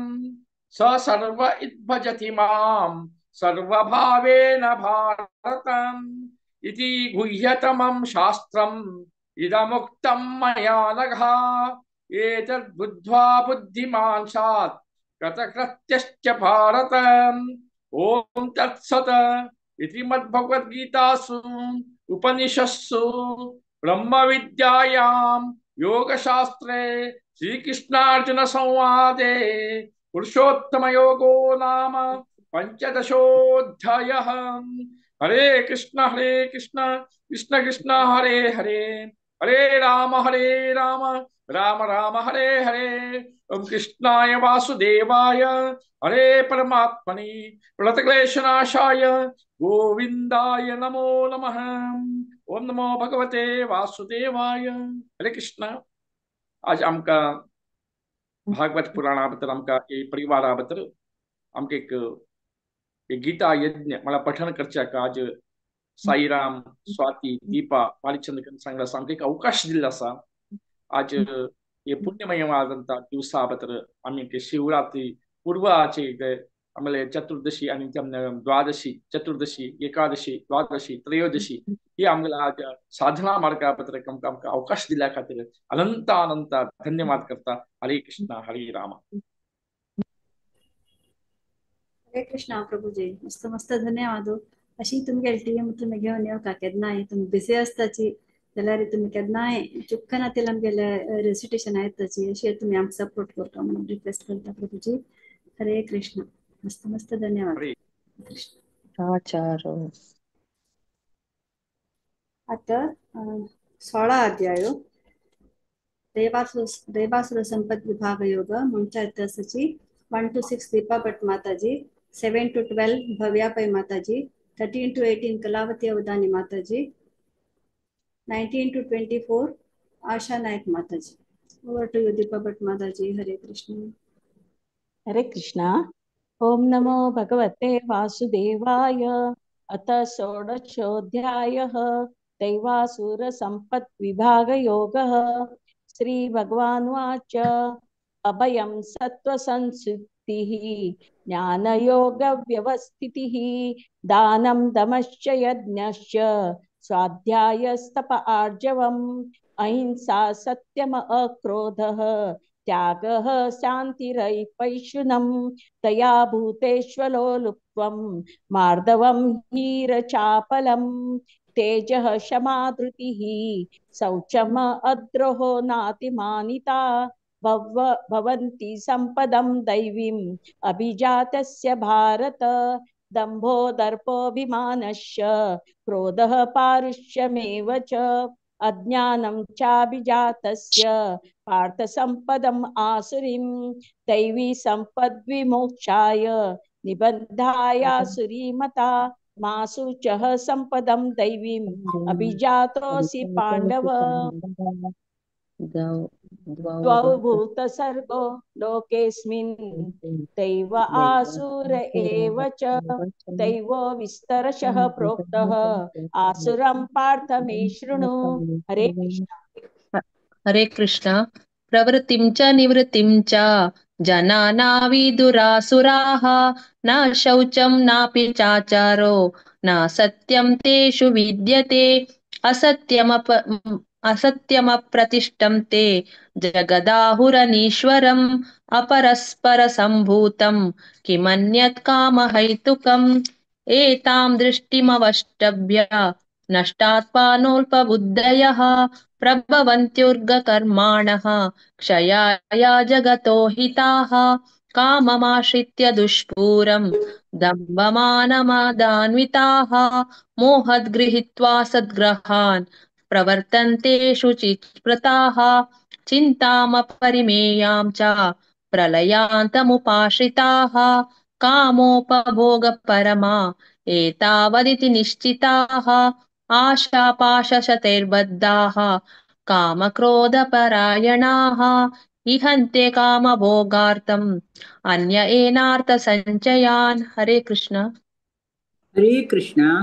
इदमद्य मया लब्धम् इमं प्राप्स्ये मनोरथम् इदमस्तिदमपि मे भविष्यति पुनर्धनम् असौ मया हतः शत्रुः हनिष्ये चापरानपि ईश्वरोऽहमहं भोगी सिद्धोऽहं बलवान् सुखी आड्यो विजनवानस्मि कोऽन्योऽस्ति सदृशो मया यक्षे दास्यामि मोदिष्य इत्यज्ञानविमोहिताः अनेकचित्तविभ्रान्ता मोहजालसमावृताः प्रसक्ताः कामभोगेषु पतन्ति नरकेषु च आत्मसम्भाविताः स्तब्धा धनमानमदान्विताः यजन्ते नाम यज्ञैस्ते दम्भेनाविविधिपूर्वकम् अहङ्कारं बलं दर्पं कामं क्रोधं च संश्रिताः मामात्मपरदेहेषु प्रद्विषन्तोऽभ्यसूयकाः हरे कृष्ण हरे कृष्ण तानहं द्विषतः क्रूरान् संसारेषु नराधमान् क्षिपाम्यजस्रमशुभान् आसुरीष्वेव योनिषु आसुरीं योनिमापन्नाः मूढा जन्मनि जन्मनि मामप्राप्यैव कौन्त्य ततो यान्त्यधमां गतिं त्रिविधं नरकस्येदं द्वारं नाशनमात्मनः कामः क्रोधस्तथा लोभः तस्मादेतत्त्रयं त्यजेत् एतैर्विमुक्तः कौन्तेय तमोद्वारैस्त्रिभिर्नरः आचरत्यात्मनः श्रेयः ततो याति परां गतिं ह्यः शास्त्रविधिमुत्सृज्य वर्तते कामकारतः न स सिद्धिमवाप्नोति न सुखं न परां गतिम् तस्मात् शास्त्रं प्रमाणन्ते कार्याकार्यव्यवस्थितौ ज्ञात्वा शास्त्रविधानोक्तं कर्म कर्तुमिहार्हसि ॐ तत्सत् इति श्रीमद्भगवद्गीतासु उपनिषत्सु ब्रह्मविद्यायां योगशास्त्रे श्रीकृष्णार्जुनसंवादे दैवासुरसम्पद्विभागयोगो नाम षोडशोऽध्यायः हरे कृष्णा कृष्ण कृष्ण हरे हरे हरे राम राम राम हरे हरे कृष्ण कृष्ण कृष्ण हरे हरे राम राम राम हरे हरे हरे कृष्ण हरे कृष्णा सकाळ माताजी बारीचंद कोण मिळालं असतं दीपा भट माताजी रेग्युलर तुम्ही येता असायची अशी तुम्ही कार्य सपोर्ट करता म्हणून रिक्वेस्ट करता बारीचंद कोण तुम्ही मिळालं असं माताजी धन्यवाद भव्या पै माताजी हानी तशीची रेग्युलर येताची केतना येऊन मोण का म्हणून रिक्वेस्ट करता माताजी हरे कृष्णा तशीची कलावती अवधानी माताजी चुक्कनातील ताजी भारी लाईट करून म्हणताची मस्त मस्त धन्यवाद माताजी हरे कृष्ण अशी येऊन आम सपोर्ट करतो अशीची आशा नायक माताजी तुम्ही केन्ना येताची अशी रिस्पेक्ट करून आमक सपोर्ट करता म्हणून हांव रिक्वेस्ट करता मस्त मस्त धन्यवाद सगळ्यांक हरे कृष्ण आता आम्ही 17 अध्यायाच्या श्रद्धात्रय विभाग योग आमच्या इतिहासाची 1 to 7 सुषमा शणे माताजी 18 to 14 दिव्या कामत माताजी 15 to 21 रचना शर्मा माताजी 22 to 28 मंगला पै माताजी ओवर टू यू सुषमा माताजी हरे कृष्ण हरे कृष्ण ओम श्री परमात्मने नमः श्रीमद्भगवद्गीता अथ सप्तदशोऽध्यायः अर्जुन उवाच ये शास्त्रविधिमुत्सृज्य यजन्ते श्रद्धयान्विताः तेषां निष्ठा तु का कृष्ण सत्वमाहो रजस्तमः श्री भगवानुवाच त्रिविधा भवति श्रद्धा देहिनां सा स्वभावजा सात्विकी राजसी चैव तामसी चेति तां शृणु सत्त्वानुरूपा सर्वस्य श्रद्धा भवति भारत श्रद्धामयोऽयं पुरुषो यो यच्छद्रः स एव सः यजन्ते सात्विका देवान् यक्षरक्षांसि राजसाः प्रेतान् भूतगणाश्चान्ये यजन्ते तामसा जनाः अशास्त्रभितं घोरं तप्यन्ते ये तपो जनाः दम्भाहङ्कारसंयुक्ता कामरागबलान्विताः कर्षयन्तः शरीरस्थं भूतग्राममचेतसः मां चैवान्तः शरीरस्थन् तान् विद्या सुरनिश्चयान् आहारस्त्वपि सर्वस्य त्रिविधो भवति प्रियः यज्ञस्तपस्तथा दानं तेषां वेदमिमं शृणु। हरे कृष्णा। हरे कृष्णा। आयुसत्त्वबलारोग्य सुखप्रीतिविवर्धनः रस्यः स्निग्धः स्थिरः हृदयः आहारः सात्विका प्रियः कट्वाम्ललवणात्युष्णा तीक्ष्णरुक्षविदाहिना आहार राजसश्रेष्ठः दुःखशोकमयाप्रदः यातयामं गतारसं पूतिपर्यूषितं च यत् उच्छिष्टमपि चामेद्यं भोजनं तामसा प्रियम् अपलाकाङ्क्षी वीर्यज्ञो विधिदृष्टो य युज्यते यष्टव्यामे वेति मनः समाधया स सात्विकः अभिसन्धाय तु फलं डम्बार्तामपि चैव यत् युज्यते भरतश्रेष्ठ तं यज्ञं विद्धि राजसम् विधिहीनम् असृष्टन्नं मन्त्रहीनम् अदक्षिणं श्रद्धाविरहितं यज्ञं तामसं परिचक्षते देवद्विज गुरुप्रज्ञा पूजनं शौचमार्जवम् ब्रह्मचार्यम् अहिंसा च शारीरं तप उच्यते। हरे कृष्णा। हरे कृष्णा।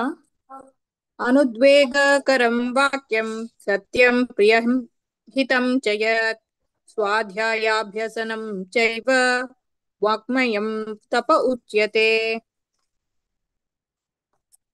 मनःप्रसाद सौम्यत्वं मौनम् आत्मविनिग्रह भावसंशुद्धिरित्येतत् तपो मानसम् उच्यते।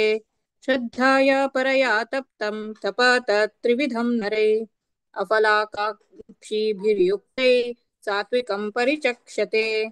सत्कारामानपूजार्थं तपोदम्भेन चैव यत् क्रियते तदिह प्रोक्तं राजसं चलम् अध्रुवम् मूढग्राहेण मनो यत् पीडाया क्रियते तप परस्योत्सादनार्थं वा तत्तामसम् उदारतम् दातव्यम् इति यद्दानं दीयतेनूपकारिणे देशे काले च पात्रे च तद्दानं सात्विकं स्मृतं यत्तु प्रत्युपकारार्थं फलम् उद्दिश्य वा पुनः दीयते च परिक्लिष्टं तद्दानं राजसं स्मृतम्। हरे कृष्ण। हरे कृष्ण। आदेशकाले यद्घ्राणाम् अपात्रेभ्यश्च दीयते असत्कृतमवज्ञातं तत्तामसमुदावृतम् ॐ तत्सदिति निर्देशः ब्रह्मणस्त्रिविधः स्मृतः ब्राह्मणास्तेन वेदश्च यज्ञाश्च विहिता पुराः तस्मोदोमित्यधावृत्य यज्ञादातनपक्रियाः प्रवर्तन्ते विधानोक्ता सततं ब्रह्मवादिनां तदित्यनम्बिसन्धाय फलं यज्ञात्यपक्रियाः यज्ञाक्रियाश्च विविधाः क्रियन्ते मोक्षकाङ्क्षिभिः सद्भावे साधुभावे च सदित्येतत् प्रयुज्यते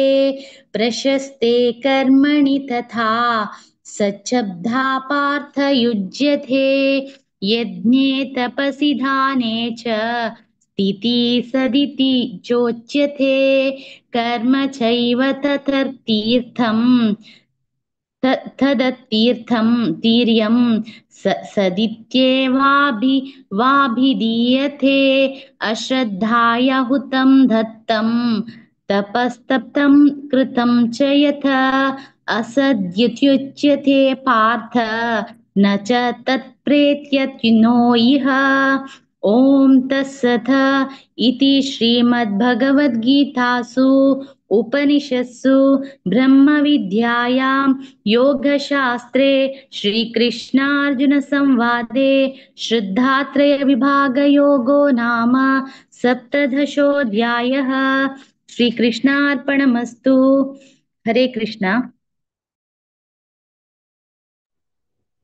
हरे कृष्णा हरे बोल सगळे माताजींना नित्या मळ्या भारी लायकोन म्हणल असं सुषमा शने माताजी रेग्युलर येताची अशी केन्ना येवन सेवा दिवता म्हणून रिक्वेस्ट करता मस्त मस्त धन्यवाद तशीची दिव्या कामत माताजी हानी तशीची केन्ना येवन आमकां सपोर्ट करता म्हणून रिक्वेस्ट करता माताजी रचना शर्मा माताजी तुमकां मस्त मस्त धन्यवाद भारी लायकोन तुम्ही म्हणल असं तशीच मंगला पै माताजी तुमकां मस्त मस्त धन्यवाद माताजी अशी येवन आमकां सपोर्ट करता म्हणून रिक्वेस्ट करता हरे कृष्ण आता लास्ट अध्याय 18 अध्याय मोक्ष संन्यास योग मोंच्या ऐकलसची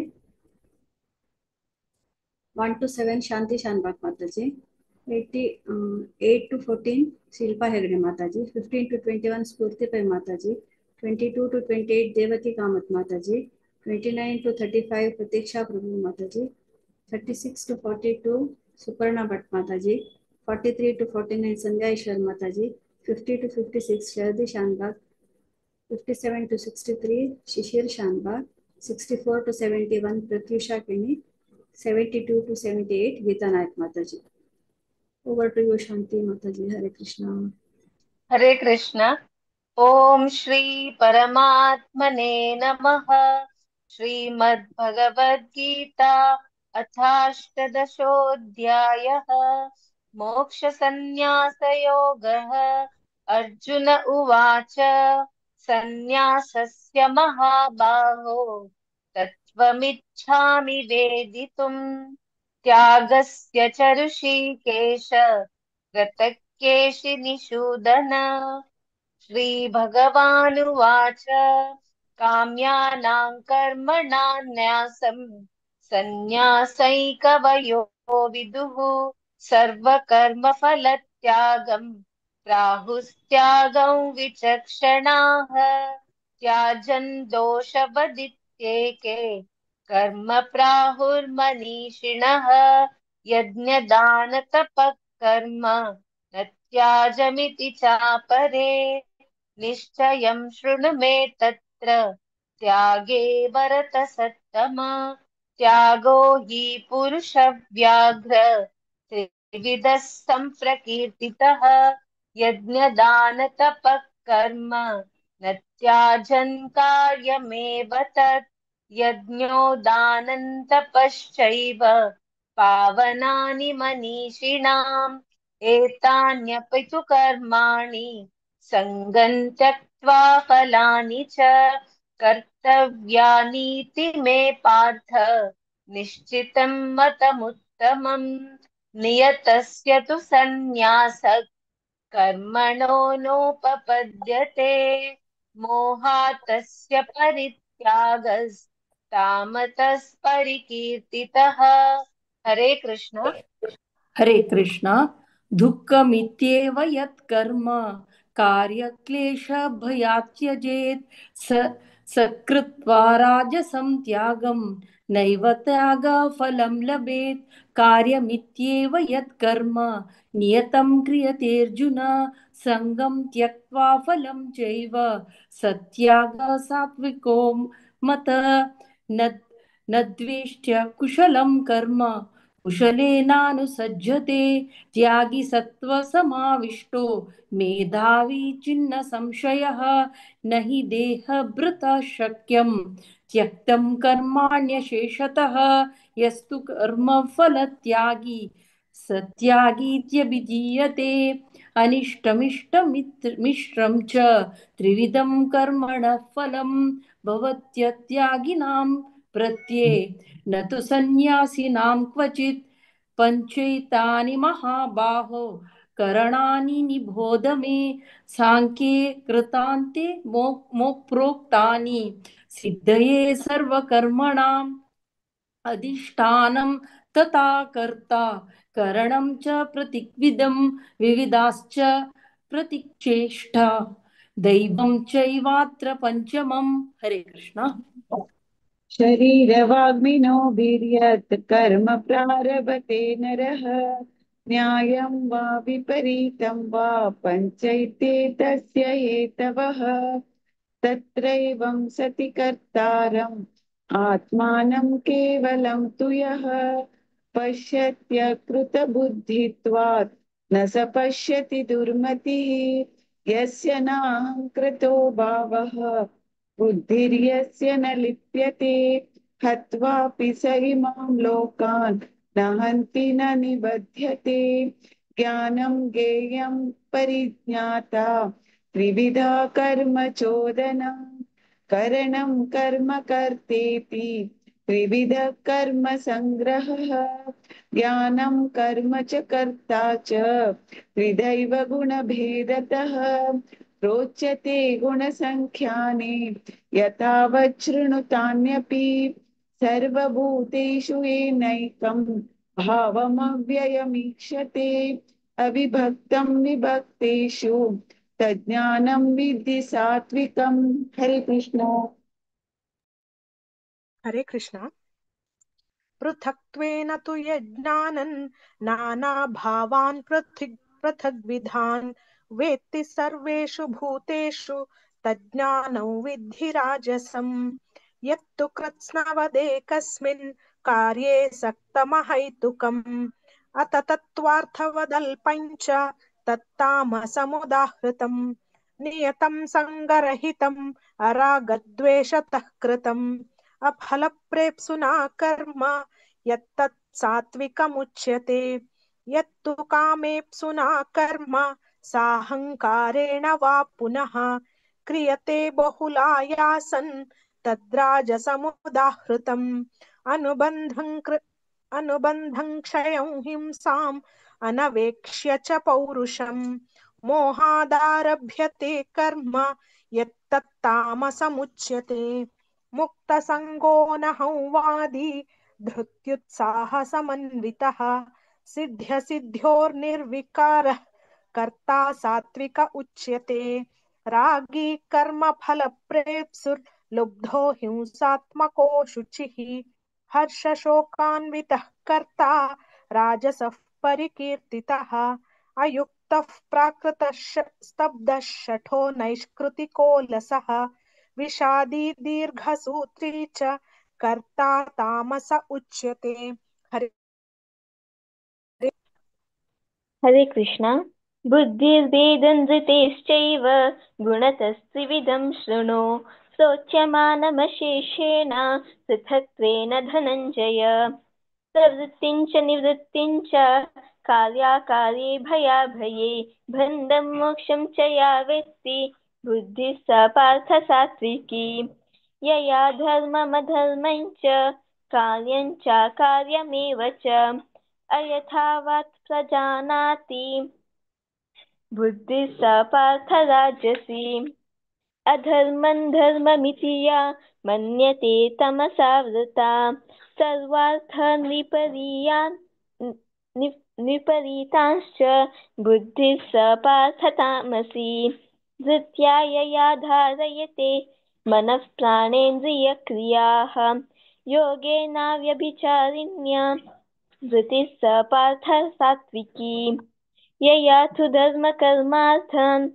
धृत्या धारयते अर्जुन प्रसङ्गेन फलाकाङ्क्षी धृतिः सा पार्थ राजसी यया स्वप्नं भयं शोकं विषादं मदमेव च न विमुञ्चति दुर्मेधा धृतिः सा पार्थ तामसी। हरे कृष्ण। हरे कृष्ण। सुखं त्विदानीं त्रिविधं शृणु मे भरतर्षभ अभ्यासाद्रमते यत्र दुःखान्तं च निगच्छति यत्तदग्रे विषमिव परिणामे मृतोपमं तत्सुखं सात्विकं प्रोक्तम् आत्मबुद्धिप्रसादजं विषयेन्द्रियसंयोगात् यतदग्रे मृतोपमं परिणामे विषमिव तत्सुखं राजसं स्मृतम् यदग्रे चानुबन्धे च सुखं मोहनमात्मनः निद्रालस्य प्रमादोत्थं तत्तामसमुदारतम्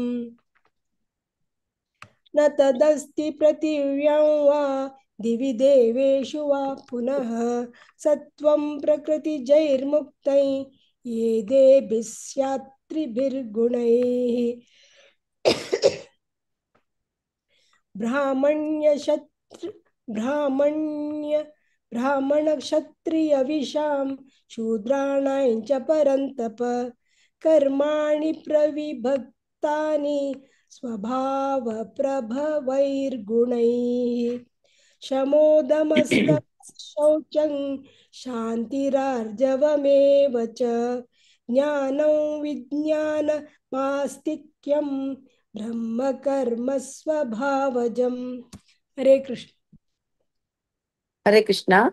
शौर्यं तेजो धृतिः शौर्यं तेजो धृतिर्द्राक्षं युद्धे चाप्यपलायनं दानम् ईश्वरभावश्च क्षात्रं कर्म स्वभावजं कृषि गौरक्षवाणिज्यं वैश्य कर्म स्वभावजं परिचर्यात्मकं कर्म शूद्रस्यापि स्वभावजम् स्वे स्वे कर्मण्यभिरतः संसिद्धिं लभते नरः स्वकर्मानिरतः सिद्धिं यथा विन्दति तच्छृणु यत प्रवृत्ति भूतानां येन सर्वमिदं ततं स्वकर्मणा तमभ्यर्च्य सिद्धिं विन्दति मानव श्रेयान् स्वधर्मो विगुणः सर्वधर्मात् स्वनुष्ठितात्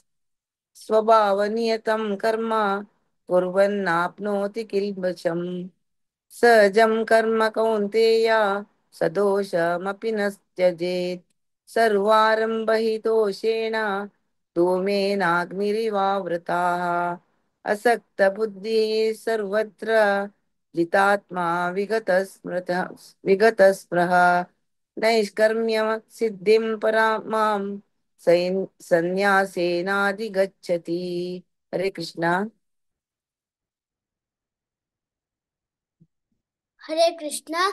सिद्धिं प्राप्तो यथा ब्रह्मा तथाप्नोति विबोध मे समासेनैव कौन्तेय निष्ठान्यायस्य ज्ञानस्य या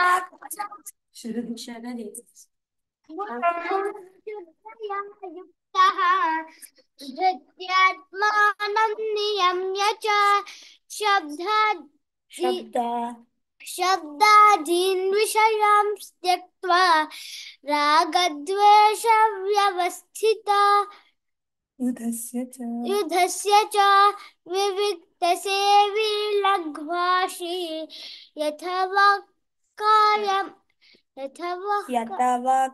यथावाक्काय मानसः ध्यानयोगपरो नित्यं वैराग्यं समुपाश्रितः अहङ्कारं बलं दर्पं कामं क्रोधं परिग्रहं विमुच्य निर्ममः शान्तः ब्रह्मभूयाय कल्पते ब्रह्मभूतः प्रसन्नात्मा न शोचति न काङ्क्षति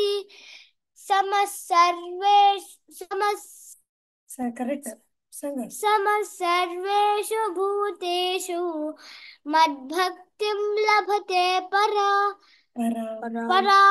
भक्त्या मामभिजानाति यावान्यश्चास्मि तत्त्वतः ततो मां तत्त्वतो ज्ञात्वा विशते तदनन्तरं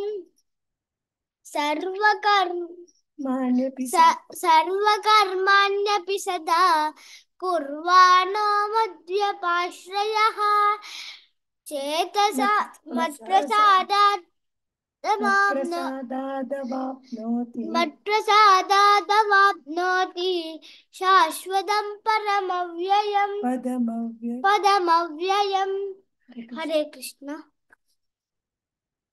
हरे कृष्ण।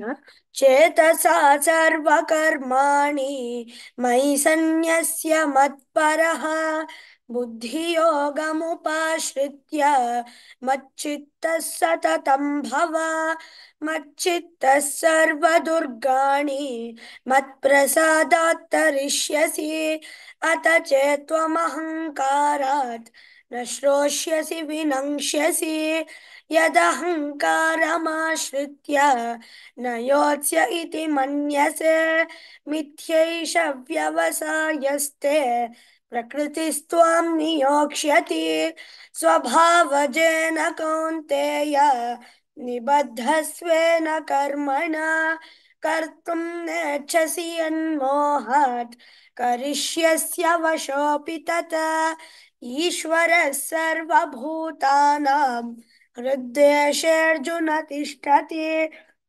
भ्रामयन् सर्वभूतानि यन्त्रारूढानि मायया तमेव शरणं गच्छ सर्वभावेन भारत तत्प्रसादात् परां शान्तिं स्थानं प्राप्स्यसि शाश्वतम् इति ते ज्ञानमाख्यातं गुह्याद् गुह्यतरं मया विमृश्यैतदशेषेण यथेच्छसि तथा कुरु सर्व हरे कृष्ण हरे कृष्ण सर्वगुह्यतमं भूयः शृणु मे परमं वचः इष्टोऽसि मे दृढमिति ततो वक्ष्यामि ते हितम् मन्मना भव मद्भक्तः मद्याजी मां नमस्कुरु मामे वैष्यसि सत्यं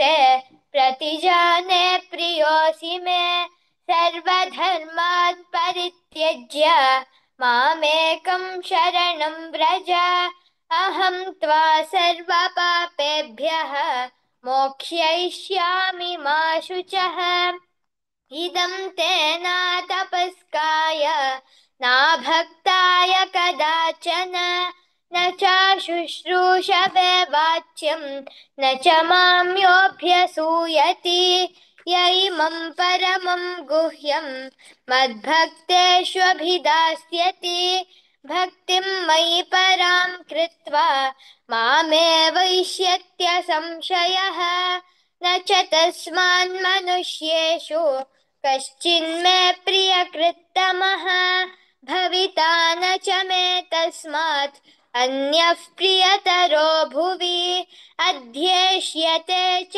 य इमं धर्म्यं संवादमावयोः ज्ञानयज्ञेन तेनाहम् इष्टस्यामिति मे मतिः श्रद्धावाननसूयश्च शृणुयादपि यो नरः सोऽपि मुक्तः शुभाल्लोकान् प्राप्नुयात् पुण्यकर्मणाम् हरे कृष्ण हरे कृष्ण कच्चिदेतच्छ्रुतं पार्थ त्वयैकाग्रेण चेतसा कच्चिदज्ञानसम्मोह प्रनष्टस्ते धनञ्जय अर्जुन उवाच नष्टो मोहः स्मृतिर्लब्धा त्वत्प्रसादान्मयाच्युत स्थितोऽस्मि गतसन्देह करिष्ये वचनं तव सञ्जय उवाच इत्यहं वासुदेवस्य पार्थस्य च महात्मनः संवादमिमम श्रौषम् अद्भुतं रोमहर्षणम् व्यासप्रसादात् श्रुतवाने तद्गुह्यमहं परम् योगं योगेश्वरात् कृष्णा साक्षात् कथयत स्वयं राजन् संस्मृत्य संस्मृत्य संवादमिममद्भुतं केशवार्जुनयोः पुण्यं पश्यामि च मुहुर्मुहुः तच्च संस्मृत्य संस्मृत्य रूपमत्यद्भुतं हरेः विस्मयो मे महान् राजन् हृष्यामि च पुनः पुनः यत्र योगेश्वर कृष्णः यत्र पार्थो धनुर्धरः तत्र श्रीविजयो भूतिर्धुवा नीतिर्मतिर्ममाम्। ॐ तत्सदिति श्रीमद्भगवद्गीतासु उपनिषत्सु ब्रह्मविद्यायां योगशास्त्रे श्रीकृष्णार्जुनसंवादे मोक्षसंन्यासयोगो नाम अष्टादशोऽध्यायः। श्रीकृष्णार्पणमस्तु। हरे कृष्णा। कृष्ण पुराजन माताजीचा का मस्त मस्त धन्यवाद. शांती शानपाक माताजी चुक्कनातील काम होताच पाप जाल्यार लास्ट चॅप्टर घेऊन केन्ना येताच मस्त मस्त धन्यवाद अशी केन्ना येता शांती मस्त मस्त धन्यवाद. हरे कृष्ण. तशीच शिल्पा हेगडे माताजी मस्त सेव करताची आमगे रेसिटेशन चुक्कनातील येताची मस्त मस्त धन्यवाद शिल्पा हेगडे माताजी. हरे कृष्ण. फारीचंद कोण म्हणाल असं तशीची स्फूर्ती पै माताजी आणि रेग्युलर आमगे रिसायटीस केन्ना येवका म्हणून रिक्वेस्ट करता. देवकी कामत आणि चंदकोन म्हणाल असं मस्त मस्त धन्यवाद माताजी अशी सतत प्रतिपटीतून घेऊन रिसाइट करता रिक्वेस्ट करता. प्रतीक्षा प्रभू माता आणि केन्ना येवका फारीचंद कोण म्हणाल असं मस्त मस्त धन्यवाद माताजी. तशीचे सुपर्णा भट माताजी चुक्कनातील सुरवेत कोण लास्ट ते असताची मस्त मस्त धन्यवाद माताजी तुम्ही भारी चंदकोन म्हणाल असं अशी केन्ना येवका म्हणून रिक्वेस्ट करता. संध्या ईश्वर माताजी तुम्ही रेग्युलर येताची अशीच केन्ना येऊन सेव दिवका म्हणून रिक्वेस्ट करता माताजी तुम्ही भारी चंदकोन म्हणाल असं मस्त मस्त धन्यवाद. शरदी शानबाग आणि शिशीर शानबाग आणि आमगेले एव्हरग्रीन रिसायटीस केन्नाय आमगे चुक्कनातील येताची बूक पळयनातील बाय हार्ट म्हणताची मस्त मस्त धन्यवाद. अशी स्कूल आवताची मस्त बिझी असता जाल्यार चुक्कनातील येताची अशी तुम्ही येवका चेरडा दोगांनी तुम्ही येऊन सपोर्ट करता आमकां रिक्वेस्ट करता मस्त मस्त धन्यवाद. तुमगेल्या अम्माकय मस्त मस्त धन्यवाद. हरे कृष्ण. हरे कृष्ण माताजी. तशीची प्रत्युषा केणी ही तशीची केन्ना येता चुक्कनातील केन्ना येवका देवा केन्नाय अशी म्हणून आमकां सेव दिवपा म्हणून हांव रिक्वेस्ट करता. तशीची लास्ट गीता नायक माताजी आनी आमगेले रेग्युलर रिसायटीस केन्ना येवका माताजी भारी चंदकोन म्हणाल मस्त मस्त धन्यवाद. हरे कृष्ण. थोडे अनाउन्समेंट करता आमगेले रिसेटेशन जाल्ले आता वगे वगे सांगता. विद्या माताजीन आणि भारती माताजीन ऑलरेडी सांगिल्लें आसा आमगेले भागवत प्रवाह सिरीज जाता आसा सोमारा बुधवारा आणि शुक्रारा. बरा बुधवार आसा 26 फेब्रुवारी का टॉपिक आसा love born of simplicity and hearing. Speaker आसाची हिज ग्रेस जय कृष्ण प्रसाद प्रभू. सेशन्स लायक आसता पुरा जणांनी अटेंड करता. सॅटर्डे श्रीला प्रभुपाद लीलामृत सेशन चालू आसा 7:30 सकाळी जॉईन करता म्हणून रिक्वेस्ट करता. तशीची सकाळांक वता असल्या म्हणजे जपा सेशन 6:30 सकाळी आसता. कोणाक महामंत्र लीड करू आसा जो 10 ऑफेन्सेस सांगचे आसा त्यांनी शिल्पा हेगडे माताजी हांकां नाव दिवपा म्हणून रिक्वेस्ट करता. तशी नेक्स्ट एकादशी अमलकी एकादशी संपूर्ण भगवद्गीता पारायण आसा तुमकां कोणा रिसायट करू आसा त्यांनी 1 to 6 मार्क दिवयता. तशी 7 to 12 विनोदा वाणी माताजी आमगेली विद्या माताजी हांकां नाव दिवयता. तशी 13 to 18 श्रीमती भारती पेन माताजी हांकां नाव दिला हांकां दिवता. सक्कळ सेशन कशी फुडें हरे कृष्ण महामंत्र हे आसता कीर्तन आसता. एक्चुअली रेसिटेशन कशी कीर्तन आसता म्हळ्यार तुमकां जाय जाल्यार रागार म्हणत 5 मिनिट दिताची तुमगे चंद राग आसता सकाळांक म्हणका म्हण अशें आसता तुमी तुमगे ते टॅलेंट यूज करून आमकां सकाळांक आयकूं तशें करता म्हणून हांव रिक्वेस्ट करता. हाका तुमकां म्हणचे आसल्यार कोणाकय जयंती नायक माताजी जय गौरांगी माताजी हांकां नाव दिवपा म्हणून हांव रिक्वेस्ट करता. हांव तांगेले सुरवेची नांव सांगता त्या म्हळ्यार आतां नवे नवेची मस्त जाणां गोतना म्हण हांव तांगेले सुरवेची नांव सांगता आसा. भागवत पुराण कोंकणीन मॅरेज ब्युरो स्टार्ट केलेलो आसा. हाजी कोणाक डिटेल्स जाय जाल्यार हरग्रेस वजी गोपी माताजी जो हरग्रेस राधिका भाव माताजी हांकां कॉन्टॅक्ट करता. तशीच वैष्णव भजन संध्या 6th मार्च स्लॉट्स पूरा फुल जाला 8:30 घंटा थीम लॉर्ड गौरांग महाप्रभु स्पेशल्स सगळ्यांनी जॉइन करून हाचे उपयोग करता रिक्वेस्ट करता हांगा आयचे आमगे